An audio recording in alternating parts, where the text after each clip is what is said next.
Salut mes chers chefs, si vous écoutez ce podcast, c'est que vous êtes manager, chef d'équipe, chef d'entreprise, chef de votre vie, ou que vous avez envie de l'être prochainement.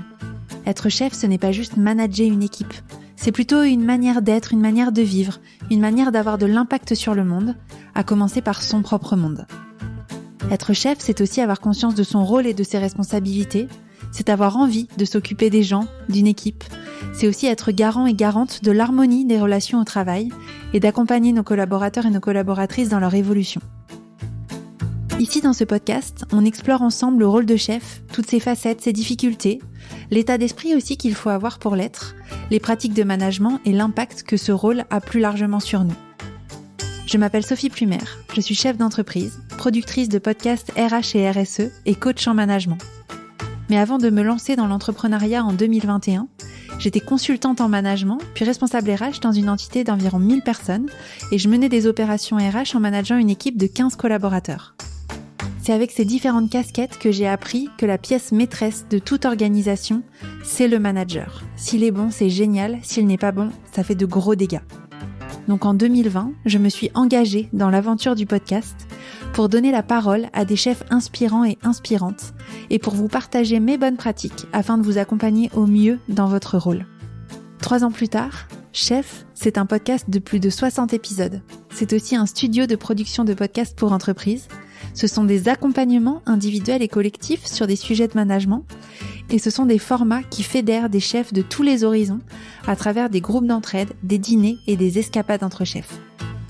Bref, ici, on parle, vous l'aurez compris, de management, de leadership, d'impact positif, de futur du travail, de santé mentale et physique et de développement personnel. J'espère sincèrement que chaque épisode vous fera grandir dans votre rôle et vous donnera des clés pour être plus aligné et avoir un impact positif sur votre environnement professionnel. Avant de vous laisser avec l'épisode du jour, pensez à vous abonner à ce podcast sur votre plateforme préférée et à laisser un commentaire sympa. Bonne écoute! Bonjour Lénaïque. Bonjour Sophie. Bienvenue sur Chef. Lénaïque, tu es la directrice RSE du groupe JC-Deco. Dans cette 3e saison de Chef, nous parlons d'impact positif et donc de responsabilité sociale et environnementale des entreprises. J'ai reçu jusqu'à présent de nombreux dirigeants de petites et moyennes entreprises et je trouvais que c'était vraiment intéressant et important pour avoir une vision la plus large possible de recueillir les témoignages de grands groupes et en particulier d'une personne qui porte le sujet de la RSE au sein d'un grand groupe. Et donc, c'est la raison pour laquelle je t'ai contactée. Et JC-Deco, c'est pas n'importe quel grand groupe puisque vous êtes plus de 11 000 collaborateurs présents dans 100 pays et vous avez mis le développement durable au cœur de votre stratégie d'entreprise. Donc, je te remercie beaucoup d'avoir accepté mon invitation.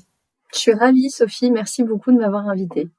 Alors, tous les épisodes de Chef démarrent de la même manière avec une question rituelle que je voudrais te poser, Lénaïque.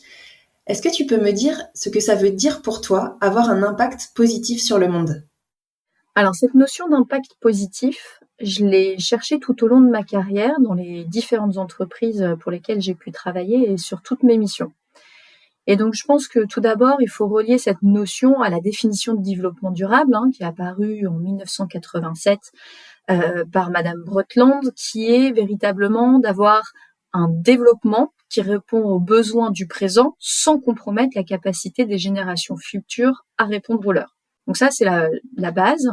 Mais je pense qu'on peut être plus précis désormais. Dans cette démarche, il faut être conscient de ses impacts positifs, mais aussi négatifs. C'est ce qu'on appelle les externalités positives ou négatives d'une entreprise.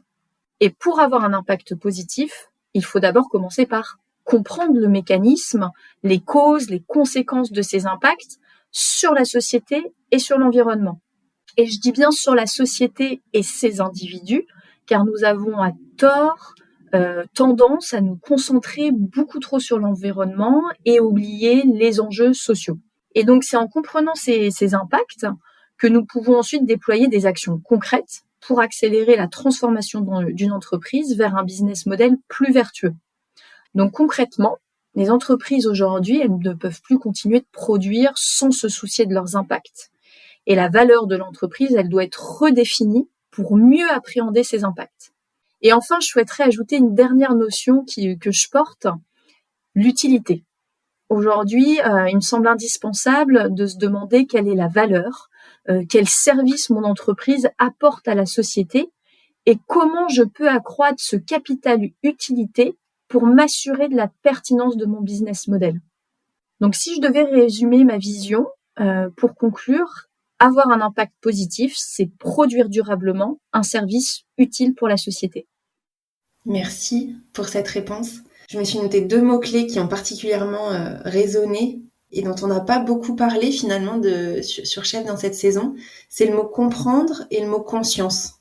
Comprendre les impacts qu'on a avant déjà de chercher à avoir un impact positif ou négatif, mais déjà comprendre ce qu'on fait, quel impact ça a et en prendre conscience pour ensuite avoir la main dessus finalement et agir dans une certaine direction. C'est le point de départ en fait de toute action. Oui, je pense que tu vois, quand on est directrice du développement durable, on doit travailler sur tellement de sujets divers et variés qu'on ne peut pas tout savoir. Donc, il faut être très humble dans son approche. Donc moi, quand je commence à travailler sur un sujet, que ce soit des achats responsables, l'éco-conception ou encore la finance durable, j'ai une première partie qui est vraiment la compréhension des mécanismes, des enjeux, faire un diagnostic, comprendre quelles sont les pratiques du marché pour pouvoir ensuite mieux orienter l'entreprise dans des décisions qui vont être souvent très structurantes pour elle. Justement, j'aimerais qu'on parle un peu de JC2Co. Vous êtes une entreprise de médias. On sait aujourd'hui à quel point les médias ont une influence sur le monde et sur la société. Comment est-ce que JC2Co prend sa responsabilité par rapport aux enjeux sociaux et sociétaux que tu mentionnais dans ta réponse précédente?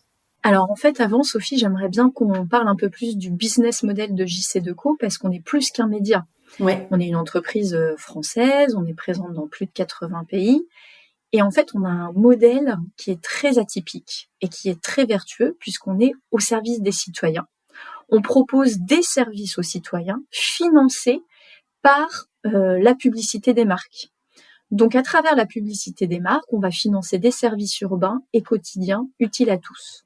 Et donc, c'est un modèle qu'on considère comme 3 fois vertueux au plan économique, sociétal et environnemental. Tout d'abord, quand on regarde la valeur créée, notre chiffre d'affaires et sa répartition, il y a 41% de la valeur créée qui est reversée aux mandants, c'est-à-dire aux collectivités locales, aux sociétés de transport, et ça va leur permettre d'améliorer leur service, mais aussi de l'entretenir, et donc on apporte notre soutien aux collectivités locales pour fournir des services aux citoyens.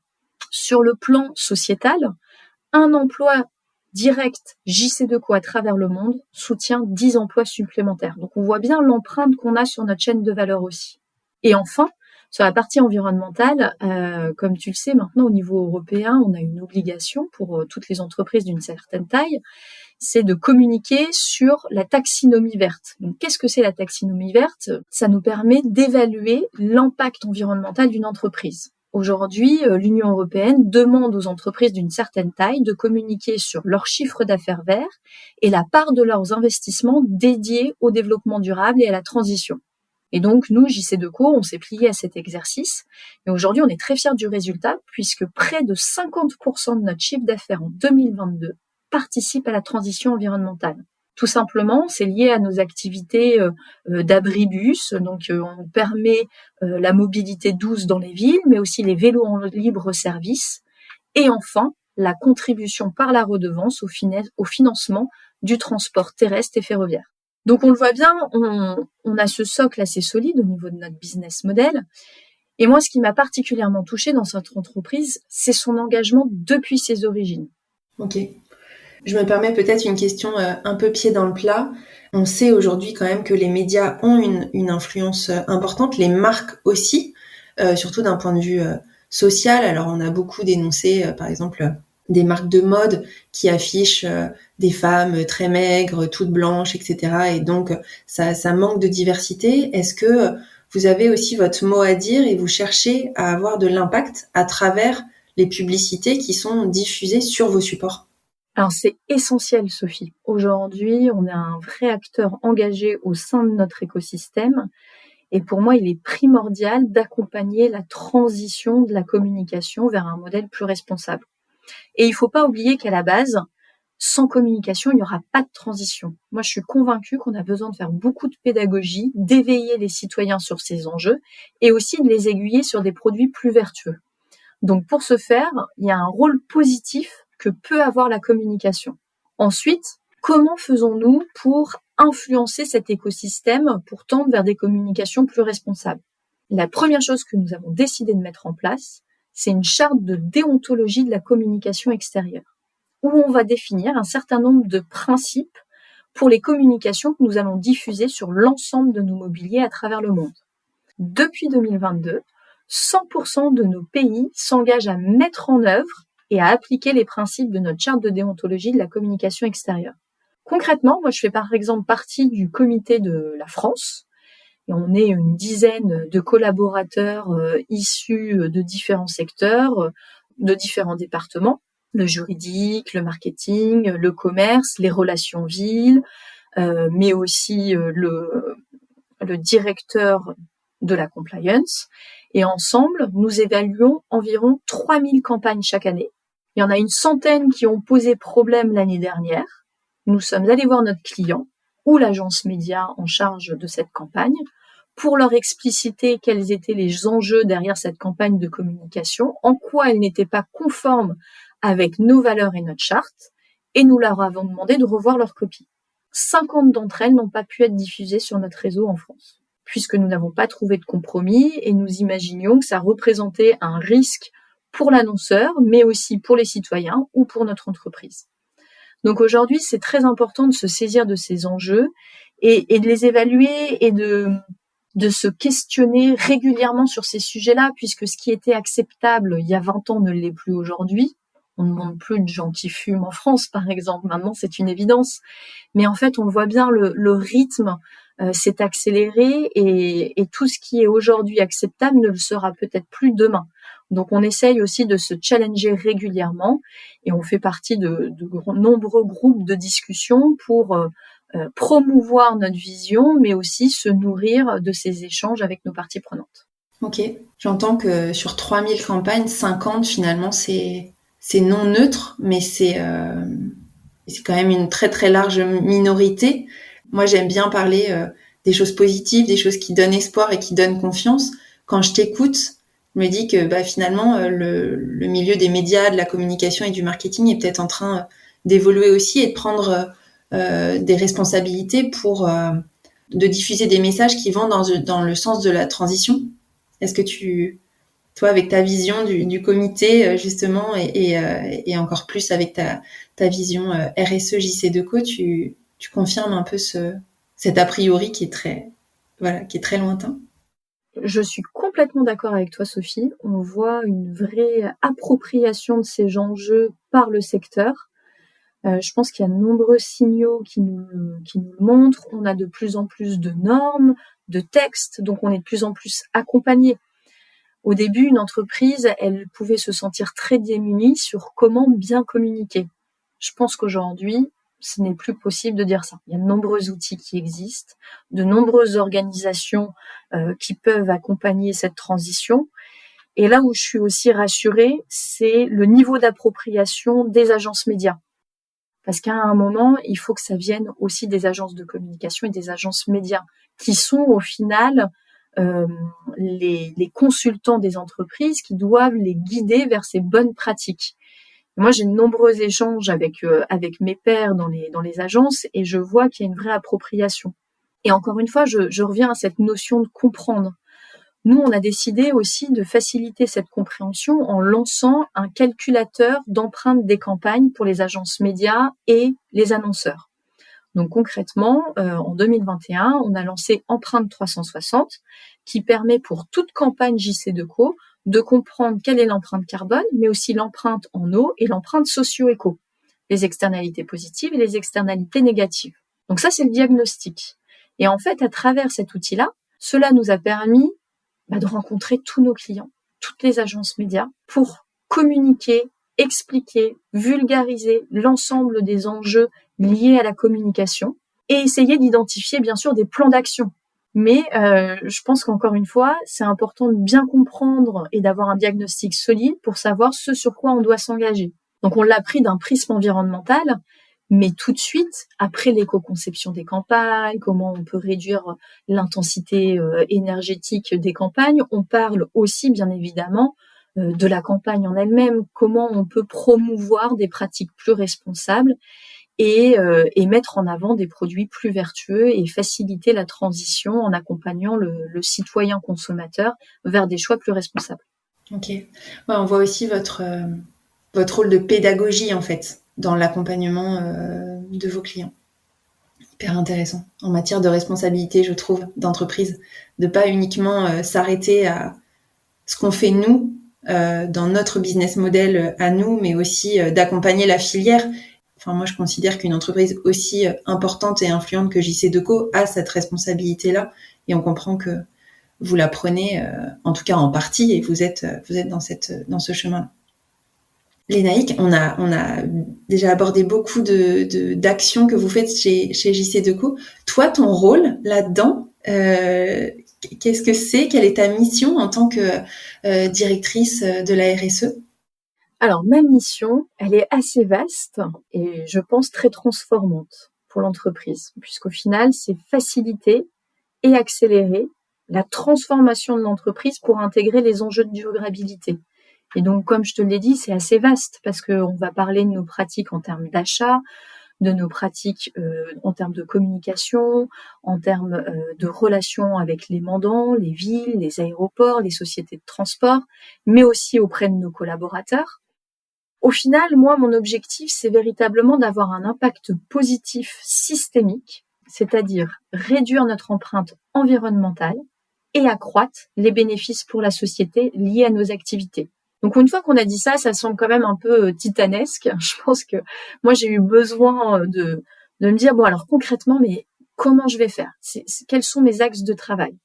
Donc, le premier axe de travail, c'est d'anticiper et d'adresser les attentes des parties prenantes en termes de développement durable. Le deuxième axe, c'est de définir et de déployer la feuille de route de la stratégie développement durable du groupe. Le troisième point indispensable, c'est d'accompagner les métiers et les filiales dans la transformation durable de mon activité.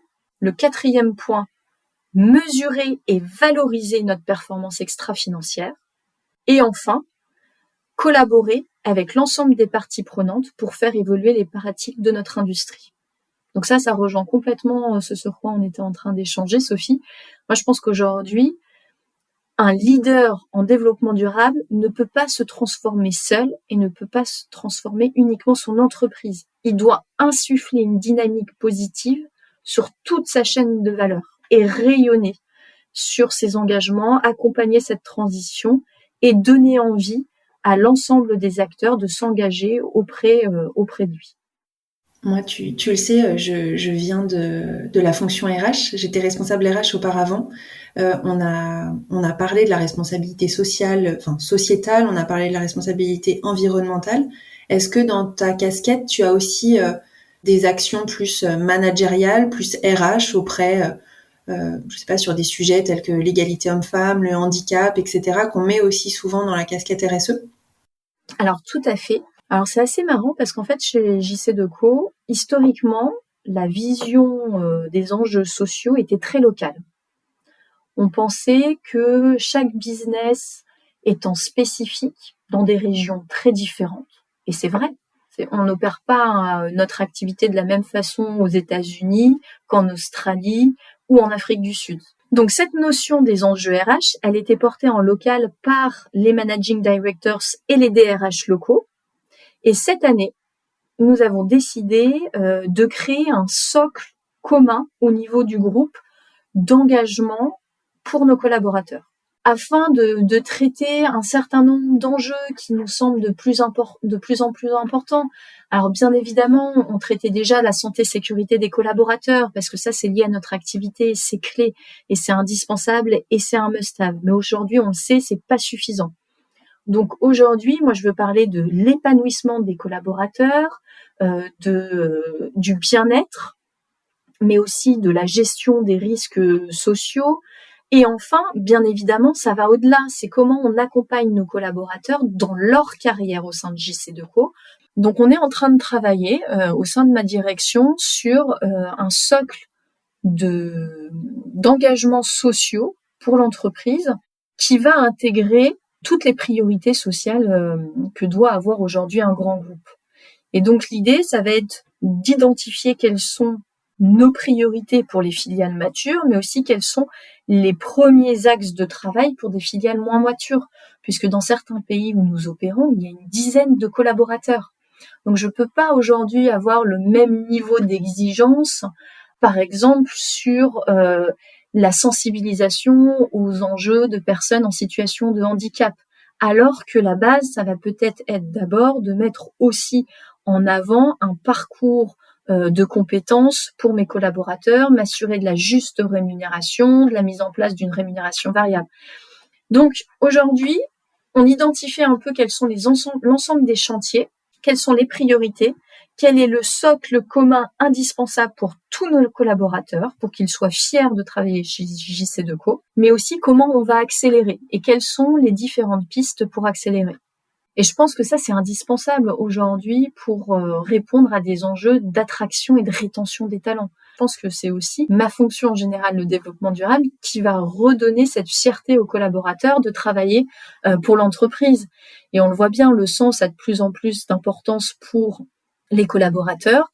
Pourquoi je fais mon travail? Quels sont les impacts de mon entreprise?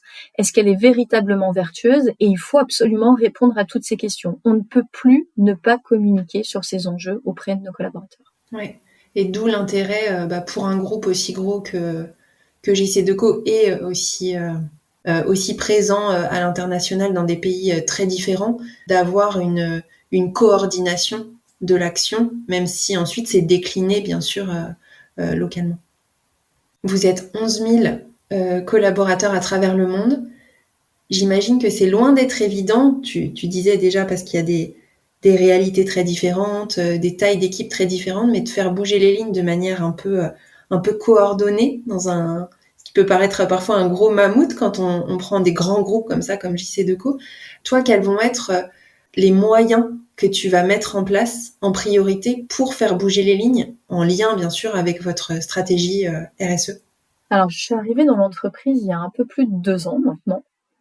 Donc, j'ai vraiment commencé à mon arrivée avec une posture très humble, en me disant, il faut absolument que j'arrive à comprendre les spécificités de notre business, ses impacts, et aussi les spécificités locales.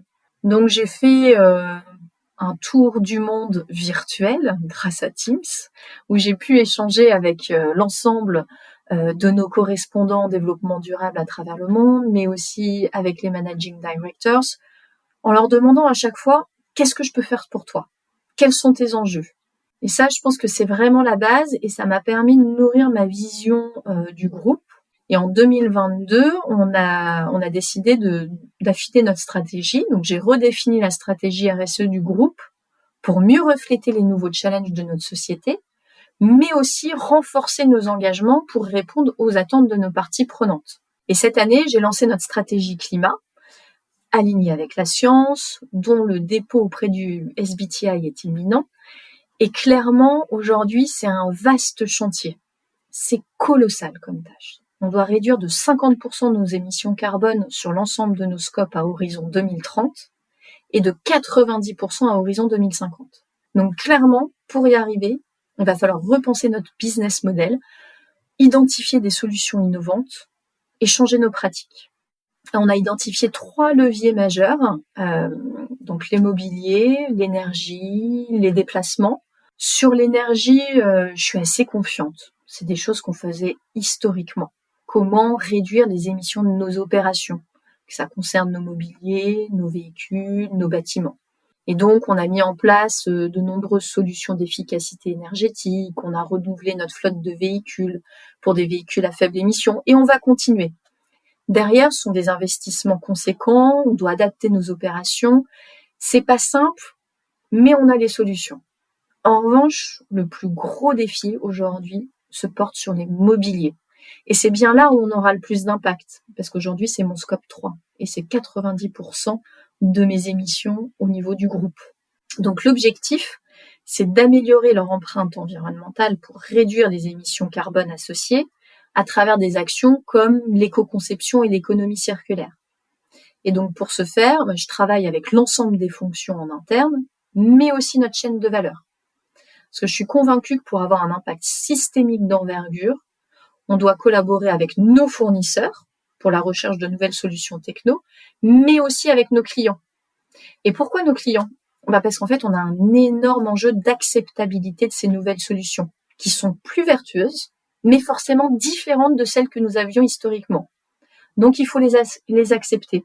C'est un vrai changement de perception et de valeur. Par exemple, on a réalisé un abri upcyclé, un abri où on a utilisé des rebuts de production, des déchets. On a fait les poubelles.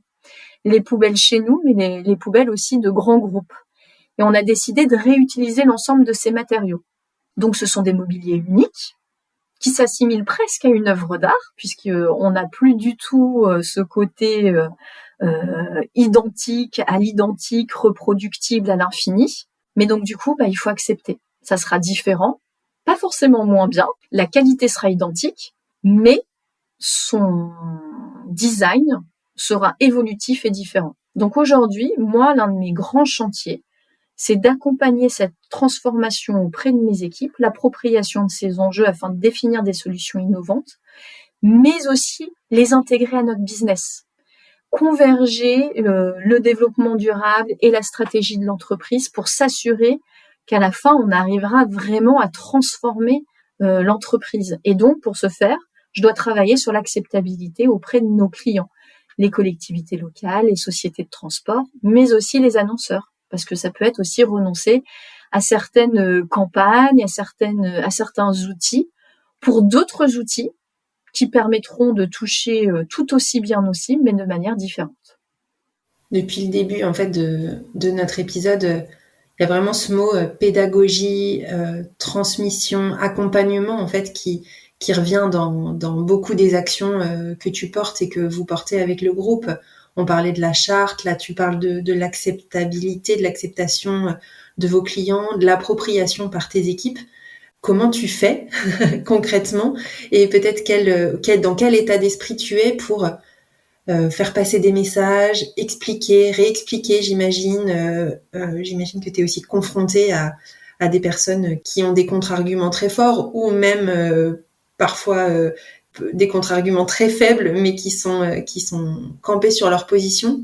Dans quel état d'esprit tu es justement pour faire bouger les lignes auprès de toutes ces personnes ? Parce que je disais, tu portes la stratégie pour un groupe de 11 000 personnes, mais en fait, on comprend que ton impact, il est beaucoup plus large puisque tu as aussi les clients, les fournisseurs, l'écosystème. Alors, je pense que j'ai beaucoup d'énergie et j'aime mon travail, donc ça m'aide. Je pense qu'il faut être sincèrement convaincu pour occuper mon poste aujourd'hui et il faut vouloir prêcher la bonne parole. Je pense que j'ai aussi la chance d'avoir une équipe incroyable, très compétente et très engagée. Donc l'engagement, c'est un mot-clé qui revient souvent, mais il faut avoir envie de faire ce travail, avoir envie d'engager les gens, de mobiliser son écosystème pour avoir cet impact. Et aujourd'hui, l'appropriation des enjeux par l'ensemble des collaborateurs, c'est une de mes actions prioritaires. Ça a toujours été l'un de mes leitmotivs sur mon job, c'est ne laisser personne au bord de la route. Il faut que tout le monde comprenne pourquoi on fait ça, quels sont nos objectifs, comment on va y arriver et quels sont les bénéfices derrière. Je ne dis pas qu'il n'y aura pas de renoncement, mais à un moment, il faut aussi aider les gens à se projeter sur le monde que sera demain et il y aura forcément des bénéfices aussi dans ce monde-là. Donc, depuis que je suis arrivée dans l'entreprise, j'ai notamment créé 2 temps forts pour nos collaborateurs. Un premier événement au printemps avec les membres du directoire, donc avec un portage au plus haut niveau, dédié à la stratégie, où on va expliciter la vision, la feuille de route, engager les collaborateurs avec le message des dirigeants. Et ensuite, j'ai créé un 2e temps fort lors des semaines du développement durable européennes, où nous valorisons les hommes et les femmes qui donnent vie à cette stratégie. où là, on va rentrer dans des éléments beaucoup plus concrets. On va avoir des témoignages de l'ensemble de nos collaborateurs, issus de l'ensemble de nos filiales, qui vont expliciter comment, au quotidien, le développement durable, ils l'intègrent dans leur métier. Je suis assez fière de ces événements, et notamment cette année, on a eu le privilège de recevoir Bertrand Piccard, fondateur de Solar Impulse, que tu dois connaître comme nos interlocuteurs. Et aujourd'hui, il est venu dans l'entreprise de façon très humble, très dynamique, où il a partagé sa vision, mais aussi ses challenges, ses défis. Et l'ensemble des collaborateurs ont été très touchés par cette intervention d'une personne extérieure à l'entreprise qui a mis en lumière l'ensemble des challenges auxquels nous sommes tous confrontés. Et en fait, ça fait du bien de ne pas se sentir isolé face à ces challenges. Il faut déculpabiliser les gens, les aider à comprendre qu'ils ne sont pas seuls et les aider à trouver des solutions. Et donc, ça passe beaucoup par ces événements, mais aussi des formations, avec un socle commun de formation RSE que nous avons lancé pour l'ensemble de nos collaborateurs, mais ce n'est pas suffisant. Après, il faut faire des formations métiers pour que chaque personne de l'entreprise puisse comprendre véritablement quels sont ses impacts et qu'est-ce que je peux faire sur mon périmètre. Donc, on a commencé par former les acheteurs, mais aussi les commerciaux, les marketeurs. L'année prochaine, on va former les personnes de la finance, et ainsi de suite. Et donc, je constate qu'à la fin de chacun de ces cycles, il y a un avant et un après. Le regard sur la mission de l'entreprise est radicalement différent. Et c'est un vrai boost pour la fierté d'appartenance à cette belle maison JC2Co. En t'écoutant, il y a aussi une notion qui, pour le coup, est beaucoup revenue dans les épisodes de Chef sur cette saison sur l'impact, c'est la notion de temps. On a parfois l'impression qu'on est très dans l'urgence, qu'on devrait faire bouger les choses beaucoup plus rapidement, qu'on n'a pas le temps d'attendre que tout le monde monte à bord, etc. Et en même temps, les stratégies d'entreprise prennent du temps. On ne peut pas tout faire en même temps. On a besoin de temps pour s'approprier et faire changer des actions, des business models parfois, des états d'esprit. D'ailleurs, c'est une question, c'est quoi ton rapport au temps par rapport aux enjeux que tu as ? Comment cette notion-là vient impacter ou pas tes actions et tes convictions ? Alors, je pense que le passage à l'action commence par une stratégie de petits pas.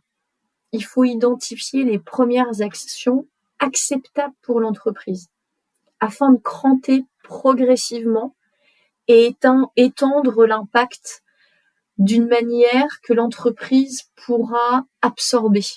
Dans la vie personnelle, je suis assez impatiente, mais sur mon job, je ne peux pas me le permettre. Donc, tu as tout à fait raison, Sophie. Il faut définir le rythme du changement que l'entreprise peut accepter. Et donc, ça signifie avoir une feuille de route à court, moyen et long terme, où on définit vraiment une trajectoire de transformation en identifiant à terme quel est mon objectif final. Et après, on regarde dans le rétroviseur quelles sont les différentes étapes que je vais devoir déployer pour atteindre cet objectif. Et donc, c'est vraiment mon quotidien, c'est d'identifier avec les équipes comment on va atteindre chacun de ces paliers pour s'assurer d'un succès et ne pas aller trop vite. Parce que souvent, chaque étape est indispensable pour passer à la suivante. Donc, il faut vraiment se laisser le temps. Et aussi, parfois, même si nous, on est prêts, parce que moi, je suis directrice du développement durable, donc je baigne dedans, il faut aussi être conscient que tous les autres acteurs de l'entreprise n'ont pas la même notion autant que moi et le même besoin d'urgence d'agir. Et par ailleurs, ils ont d'autres objectifs et enjeux et challenges liés à leur métier. Donc, il faut accepter de faire des pauses, de les laisser mûrir ces sujets pour qu'ils puissent se les approprier, en parler avec leurs équipes, sans toi, et après revenir vers toi. Et parfois, c'est assez magique parce qu'en fait, ils auront complètement revu ta feuille de route, ils auront décidé d'accélérer et tu auras des belles surprises. Donc, il faut aussi savoir lâcher prise et savoir se retirer et revenir. Et c'est un jeu de funambule pour réussir à gérer toutes ces énergies et s'assurer en tout cas qu'il y a une énergie et un passage à l'action. On arrive bientôt à la fin de notre échange, Lénaïque. J'ai 2-3 dernières questions. Comment est-ce que vous vous assurez que vos objectifs soient assez ambitieux? Alors, tout d'abord, c'est la base. Quand tu définis ta stratégie de développement durable, si tu n'as pas d'objectif, tu es dans greenwashing. Des engagements, c'est bien, mais des objectifs et des actions, c'est mieux. Donc pour nous, c'était indispensable de définir des objectifs ambitieux pour piloter le déploiement de nos actions, mais aussi communiquer sur la progression de nos ambitions. Donc on en a cité quelques-uns sur le climat, mais on en a aussi sur les enjeux sociaux. Par exemple, d'avoir d'ici 2027 40% de femmes au sein de nos instances dirigeantes.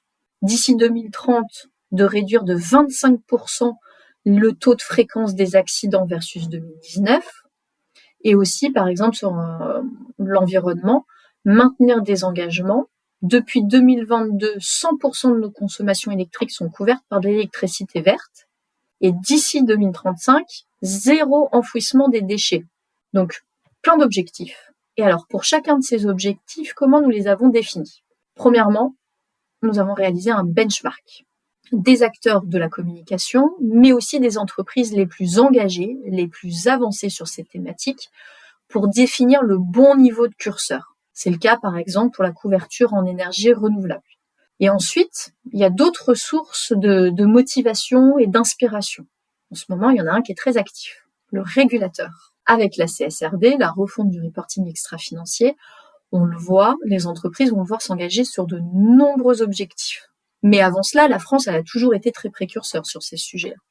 Donc, par exemple, les parlementaires ont voté une loi imposant des quotas de femmes, 40% de femmes en 2030 dans les instances dirigeantes. Chez JC2Co, nous avons décidé d'être plus rapide, puisque cet objectif ambitieux est à 2027 et non 2030. Sur le climat, clairement, on s'est appuyé sur les recommandations du SBTI, les Science Based Targets Initiative, qui est un organisme international assurant la pertinence des engagements des entreprises sur leur trajectoire de réduction. Donc là, on avait quelque chose d'assez robuste sur lequel s'appuyer. Et enfin, il y a certains objectifs qui sont définis par les équipes elles-mêmes, en local, basés sur leurs connaissances fines du marché et leurs compétences métiers. C'est le cas sur la santé-sécurité et la réduction du taux de fréquence des accidents. Et en fait, c'est un procédé qui est très efficace parce que nos équipes, elles s'approprient les sujets et s'impliquent davantage dans l'atteinte des objectifs. Donc, dans tous les cas, c'est indispensable d'avoir des objectifs pour l'ensemble de ces engagements qui soient clairement définis et déployés dans l'organisation avec un portage au plus haut niveau. Tous ces KPI, on les suit de façon trimestrielle, avec une revue dans les codires locaux de nos filiales et aussi au niveau des membres du directoire. Donc on le voit bien, il y a un vrai pilotage de ces objectifs dans le temps. Comment est-ce que tu vois le futur de ta fonction? Alors, le futur de ma fonction, alors j'aimerais qu'elle disparaisse à terme, que le développement durable soit tellement infusé dans tous les métiers que je n'ai plus de raison d'être. Mais je pense qu'on n'y est pas. Je pense qu'on a encore besoin d'avoir une direction qui va centraliser cette vision, qui va lui donner vie et qui va animer l'entreprise. Et donc, je pense qu'à court terme, ma fonction va devenir de plus en plus centrale. Et aujourd'hui, je pense que les compétences relationnelles sont essentielles sur mon périmètre. Mon pouvoir aujourd'hui, il est plus dans l'influence et dans la capacité à convaincre le passage à l'action. Demain, j'espère que nous, les directeurs du développement durable, aurons un vrai pouvoir décisionnel basé sur des KPI aussi fiables et stratégiques que les indicateurs financiers. Et donc, je pense que là, encore une fois, avec la refonte du reporting extra-financier, il y a une véritable opportunité pour accélérer cette transition, puisque l'enjeu, c'est de créer une véritable comptabilité extra-financière et de mettre le développement durable au même niveau de maturité que la finance. Donc j'espère que demain, ma fonction sera encore plus dans la décision que dans l'influence. Et enfin, Lénaïque, est-ce que tu as un dernier message pour les chefs qui nous écoutent et qui veulent aussi mettre leur entreprise en action pour un monde meilleur? Alors j'ai distillé beaucoup de conseils, mais je pense qu'il y a un enjeu qu'on n'a pas beaucoup abordé, c'est sur la façon d'embarquer aussi ses collaborateurs dans son discours. Et ça, je pense que ça peut vraiment faire la différence quand on se lance. Et je pense qu'il y a 2 enjeux clés quand on s'adresse à ses collaborateurs ou à son COMEX, à son CODIR. C'est la vulgarisation et la personnification du discours. Donc sur la vulgarisation, je pense que personne n'aime se sentir bête face à un discours jargonneux, rempli d'acronymes. Donc il faut faire de la pédagogie. Moi, quand je prépare mes interventions et mes supports, j'aime penser que ma fille doit être en mesure de les comprendre. Sans ça, vous n'avez pas d'impact. Si vous n'êtes pas compris, vous n'avez pas d'impact. Et ensuite, il faut personnifier son discours. Et ça passe par bien comprendre qui est son interlocuteur, c'est-à-dire ses enjeux, ses objectifs, ses challenges, afin de commencer son intervention de manière ultra percutante, en lui expliquant le why, pourquoi on doit faire ça, mais de façon adaptée à ses motivations. Et ensuite, il faut dérouler son discours au prisme de ses attentes. Donc je pense que pour embarquer ses collaborateurs et lancer un projet d'envergure ou une stratégie de petits pas dans sa société, il faut tout d'abord bien convaincre ses collaborateurs, ses dirigeants sur la pertinence de ses actions et comment on va y arriver tous ensemble. Merci beaucoup Lénaïque pour tous ces conseils et ces inspirations. À bientôt. Vous venez d'écouter un nouvel épisode de Chef. J'espère qu'il vous a été utile pour mieux vivre votre rôle de chef si épanouissant mais aussi si complexe. Merci pour votre soutien et pensez à vous abonner à la chaîne du podcast sur votre plateforme d'écoute préférée. Ça vous permettra d'être informé à chaque fois qu'un nouvel épisode est diffusé.